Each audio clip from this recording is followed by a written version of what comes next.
Eh bien, salut tout le monde. Aujourd'hui, on se retrouve pour un nouvel épisode de Disney Review. Et cette fois, on va s'attaquer au dernier épisode qui sera centré sur Mulan, le live action qui vient de sortir en mois de décembre.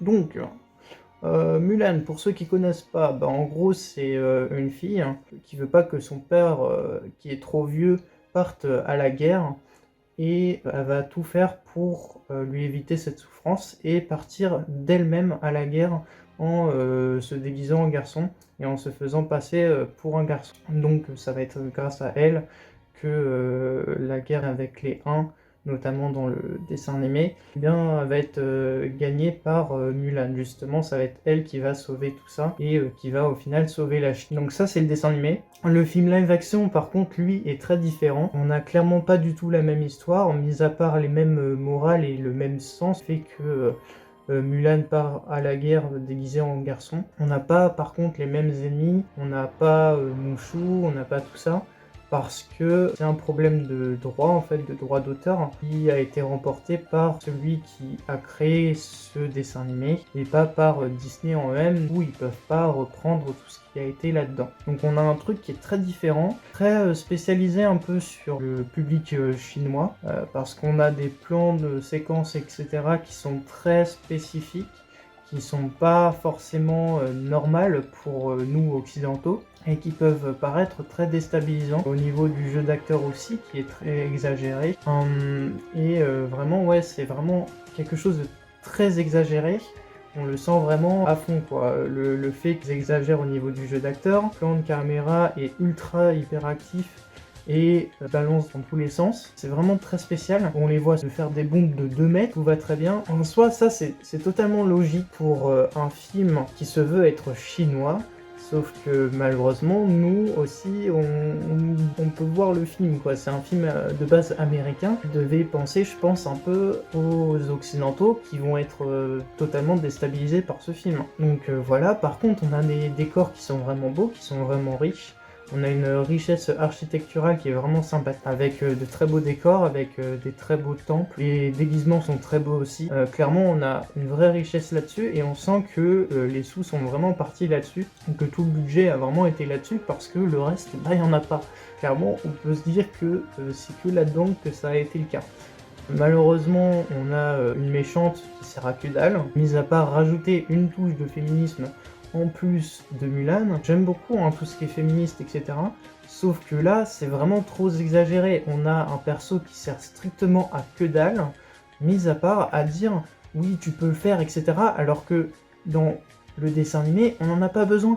On sait très bien que la place de la femme peut changer à travers le dessin animé, et il n'y a pas cet élément qui sert justement à que dalle. Là, c'est vraiment très déstabilisant.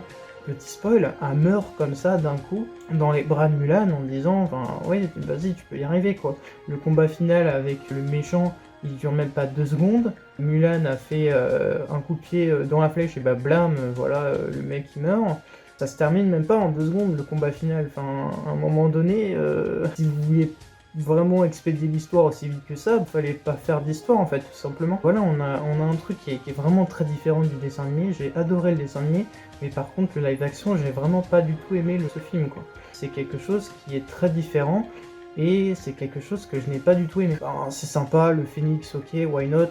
Le fait que Mulan pseudo-meurt pour renaître comme le phénix, ça c'est très bien. Le film est en fait gâché par ce qui est magie noire, tout ce qui est chi, parce que trop exagéré, et qu'on a des trucs qui sont beaucoup trop hors normes par rapport à ce qu'on nous a habitué au tout départ en fait. Moi, ma scène préférée personnellement, c'est la scène d'entraînement, et il n'y a aucun chi ou aucune magie noire dessus. On sent juste l'intensité des combats, l'intensité de l'entraînement, de monter des sauts remplis d'eau tout en haut d'une falaise. Je trouve que c'était vraiment super intéressant, et on ressentait vraiment la souffrance des gens. Dès que c'est parti avec le chi et tout ça, c'est vraiment parti n'importe comment en fait. Et c'est ça que je trouve vraiment très dommage. On aurait dû justement avoir un film qui est beaucoup plus centré sur le réel, et oublier toute cette histoire de magie noire et de chi. Il n'y a pas ça dans Mulan, donc je ne comprends pas pourquoi ils nous ont foutu ça. Le phénix, je comprends tout à fait, les esprits, tout ça, mais à partir du moment où on a la magie noire et le chi, ça part totalement en cacahuète. Et ça, c'est vraiment très dommage. C'est le gros point noir du film, selon moi. Et c'est pour ça qu'au final, ce film ne marche pas. Sinon, on peut dire que effectivement, le film a de très bons points, mais il est vite effacé par le chi. Et je pense qu'un film beaucoup plus ancré niveau historique, niveau vraiment sur le réel, aurait été beaucoup plus sympathique et beaucoup moins dérangeant pour tout le monde. Donc je comprends pas la direction artistique, la direction du scénario, etc. Pourquoi on nous a mis un tel niveau de magie noire en fait. C'est ça qui est dommage, c'est que les combats sont totalement hors normes, totalement éclatés, parce que on a justement cette magie noire qui vient interférer. Le meilleur combat, c'est celui où elle fait pas de chi en fait, provoque pas le chi.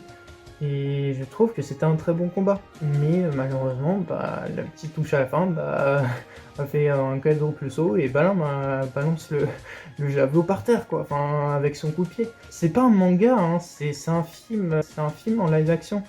Là, on a l'impression vraiment qu'on est vraiment dans un manga, dans un animé. Ce qu'on peut attendre d'un animé, et c'est tout à fait normal. Parce que c'est le cas, c'est le but en fait d'un animé. Mais ce n'est pas le but d'un film en live action destiné pour tout le monde.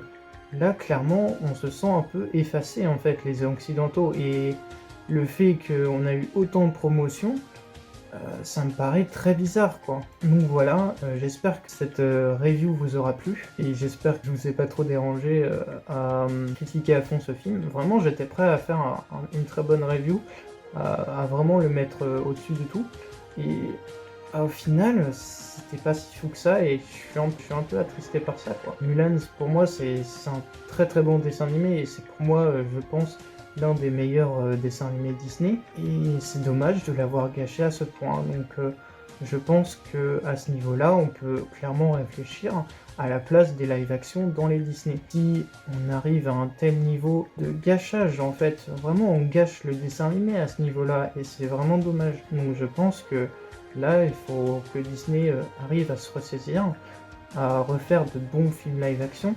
On a eu 2 bons films live-action hein, sur 4-6 peut-être. Et pour moi, ce sont Maléfique et La Belle et la Bête. Parce qu'on a eu à peu près la même histoire, mais avec des points de vue différents. Aladdin aussi était très bon, avec justement la place de Jasmine qui était vraiment augmentée, et ça c'était vraiment bien.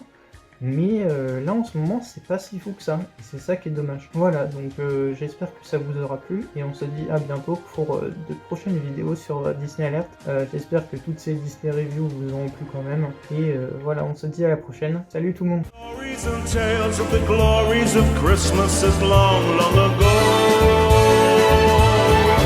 It's the most